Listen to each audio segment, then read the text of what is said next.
La journée mondiale du jazz, c'est aujourd'hui 30 avril. Elle existe depuis 2011. Elle a été créée par l'UNESCO sous l'impulsion d'un certain Herbie Hancock, qu'on ne présente plus. Pour nous parler de cette journée mondiale, notre invité aujourd'hui est Benjamin Tanguy. Vous êtes le directeur artistique de Jazz à Vienne. C'est un des plus importants festivals de jazz au niveau mondial. Merci beaucoup d'être là. Surtout, merci d'être venu dans cette journée très chargée pour vous, j'imagine, avec toutes les activités autour de cette journée mondiale. D'abord, je voudrais vous demander comment va le jazz aujourd'hui ? Le jazz va bien, le jazz se renouvelle, le jazz se réinvente, c'est l'essence même de cette musique-là. Par contre, le jazz souffre encore malheureusement d'une présence assez faible dans les médias. On dit qu'il y a 0,5% de jazz dans les médias, donc il y a encore un très gros travail à faire là-dessus. Et le jazz souffre encore malheureusement d'une image peut-être un peu poussiéreuse, un peu élitiste. Donc une journée comme celle-ci, la journée du Jazz Day, aide vraiment à peut-être à casser ces barrières-là et à changer un peu l'image que peut des fois ressortir cette musique-là. Le jazz, c'est une musique qui est ouverte, qui a de nombreuses valeurs, et c'est ce qui est du coup présenté dans cette journée. On sait que le jazz a des valeurs de lien, peut créer du lien entre les différentes communautés. Et c'est aussi une musique qui a des fortes valeurs de mixité, de rencontres, d'échanges, d'improvisation. Et la journée du Jazz Day, qui est fêtée partout dans le monde, du coup avec l'UNESCO et sous une idée de Herbie Hancock, est présente sur le territoire du pôle métropolitain sur cette journée du 30 avril. Donc pendant 24 heures, on fête le jazz avec vraiment beaucoup d'événements. Il y a 80 événements que vous pouvez retrouver sur les 5 agglomérations. Et là, on va dans des lieux aussi qui n'accueillent pas... de la France. Alors, on parle...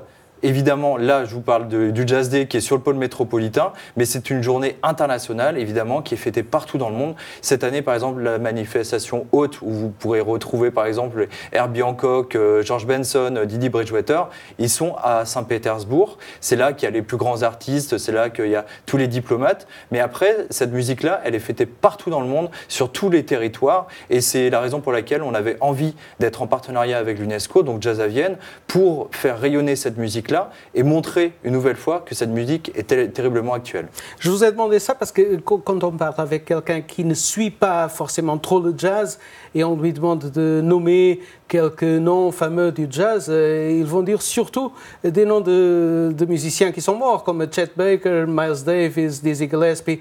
Je voudrais vous demander, est-ce que la génération plus jeune, elle a su prendre le relais de cette génération-là ? Alors c'est évident que ces grands noms que vous avez cités font partie de l'histoire. Ils ont vraiment créé cette musique-là. Ils ont vraiment marqué de leur empreinte cette musique. Et à jamais, on citera toujours ces artistes-là comme étant les plus grands inventeurs de cette musique. Après, je suis persuadé que le jazz se réinvente beaucoup avec une nouvelle génération qui est toujours très intéressante puisqu'elle n'a pas peur de mélanger le jazz avec d'autres styles de musique, comme par exemple le hip-hop, la musique électronique ou encore le rock.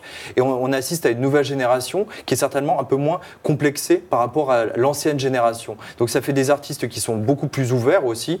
Et on a quand même de très très grands artistes. Actuellement, on a un musicien qui s'appelle Kamasi Washington ou encore un contrebassiste qui s'appelle Abishai Cohen, des chanteuses comme Melody Gardot, comme Diana Krall, comme par exemple Youssouna, des artistes qui aussi aiment les croisements. Par exemple, je pourrais vous citer Terrace Martin, qui est également le saxophoniste d'Herbie Hancock, mais qui est aussi le producteur de Kendrick Lamar. Donc il y a de plus en plus de croisements entre les différents styles de musique et je peux vous dire que cette nouvelle génération, elle est très intéressante et j'espère que le public s'intéresse et s'intéressera à ces artistes. La 38e édition de Jazz à Vienne, c'est du 28 juin au 13 juillet. Parlez-nous un peu des temps forts du festival cette année. Alors c'est une très belle édition qui va être fêtée du 28 juin au 13 juillet. On accueille 250 artistes. Là aussi, on milite vraiment pour un jazz accessible et non élitiste, vraiment populaire dans le bon sens du terme. Donc vous pouvez par exemple faire 15 jours, 16 jours de festival, de midi jusqu'à 3 heures du matin, sans dépenser un seul centime.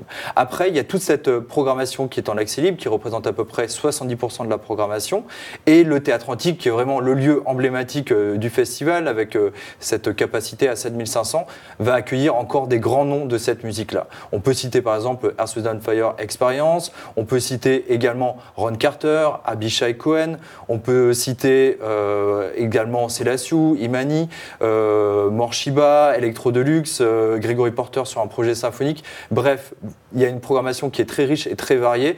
Et ce qu'on veut vraiment défendre dans ce festival-là, c'est un jazz, je le répète, mais vraiment accessible et aussi qui se croise à d'autres styles de musique. Par exemple, il y a une grande soirée hip-hop cette année où on va accueillir la reformation de Black Star, le groupe mythique de Mos Def et Talib Kweli.